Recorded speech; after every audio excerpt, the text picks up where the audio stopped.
আমার কোনো ভাই নাই, আমরা দুই বোন। আমার বড় বোন ডক্টর, আমি এলএলবি পড়তেছি, আমি থার্ড ইয়ারে, আমার ফাইনাল ইয়ার চলে। আমি ইউনিভার্সিটি অফ লন্ডনের আন্ডারে পড়তেছি।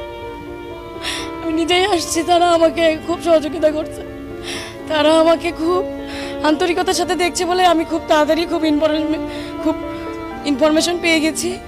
আমি আপনাদের কাছে সহযোগিতা কামনা করছি যে আপনারা আমার বাবার হত্যার বিচার চাই। আমি আপনারা এই বিষয়ে আমার সহযোগিতা করবেন, আপনারা নিউজ করবেন, আপনারা জানাবেন, আপনারা সারা বাংলাদেশ সারা ওয়ার্ল্ডের সব জায়গায় আপনারা আলোড়ন সৃষ্টি করে দেন।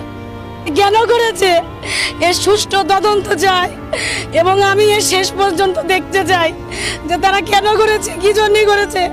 আমি বিচার চাই, আমি বিচার চাই, আমি দেখতে চাই তারা যেন আমার সামনে তাদেরকে। আপনাদের পরিবারে সবারই সন্তান আছে, যার বাপ থাকে না, তার কেউ থাকে না, তারা এতিম হয়ে যায়। যতই কাছের আত্মীয় আপন মানুষ এই থাকুক, বাপ বাবা এই বাবার মতন কেউ হয়। আমার বাবা অনেক স্বপ্ন নিয়ে আমাকে এখানে পড়ার জন্য ভর্তি করেছে। আমি পরীক্ষাও দিয়েছি, আমার সামনে রেজাল্ট দেবে, সে আমার বলে গেছে আমি ইন্ডিয়া থেকে এসে তোমার পরীক্ষার রেজাল্ট আমি চেক করবো, তুমি কি করেছো। আমার কোনো কথা সে রাখতে পারে, সে চলে গেছে। আপনারা শুধু আমার অনুরোধ, আমার বাবার এইটার বিচার করবেন।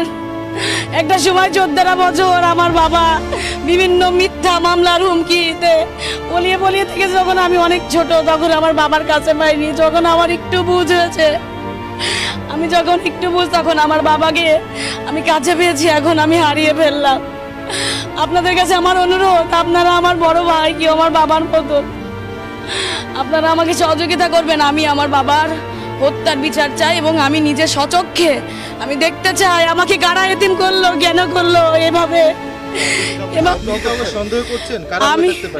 আমি চিনি না, কিন্তু আমি চিনতে চাই এবং আমি হারুন শাহ তাদের মৃত্যু দেখতে চাই। আমাকে এভাবে এতিম করে দিল আমার বাবা।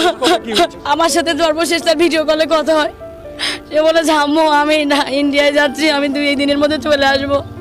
তোমার দাঁতের ডক্টরের কাছে দেখানোর কথা, তোমার 2 দাঁতের সমস্যা, আমি এসে আমি নিয়ে যাব, তুমি যেও না।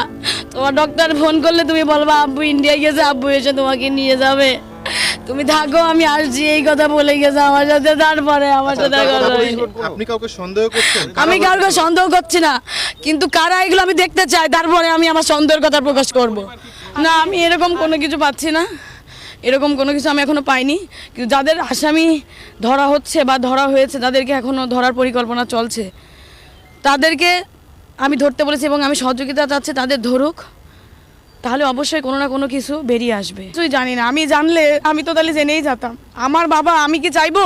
আপনারা বলেন, আপনার কাছে অনুরোধ, আমার বাবার আপনারা সহযোগিতা করেন, আপনারা আলোড়ন সৃষ্টি করেন। আমি মাননীয় প্রধানমন্ত্রীর মেয়ের মতন, সে আমার মায়ের মতন, আমি তার দৃষ্টি আকর্ষণ করতে চাই। সে আমাকে যথেষ্ট হেল্প করছে, সে আমাকে মায়ের মতন করেই বলছে যে তুমি চিন্তা করো না। আমাকে সে প্রথম দিন তার সাথে আমার রবিবারে রাত 9টা 21 কথা হয়, যেদিন আমার বাবার আর মিসিংয়ের কথা, রবিবারে না আমার আমি যেদিন ডিবি আঙ্কেলের এখানে আসছি, হারুন আঙ্কেলের এখানে, সেখানে তার আগের দিন কথা হয়েছে। প্রধানমন্ত্রীর হস্তক্ষেপ কামনা করছি, সে করছে। প্রধানমন্ত্রী আমার আশ্বস্ত করেছে, আমি ইনভেস্টিগেশন চালাচ্ছি, আমি সব রকম চেষ্টা করতে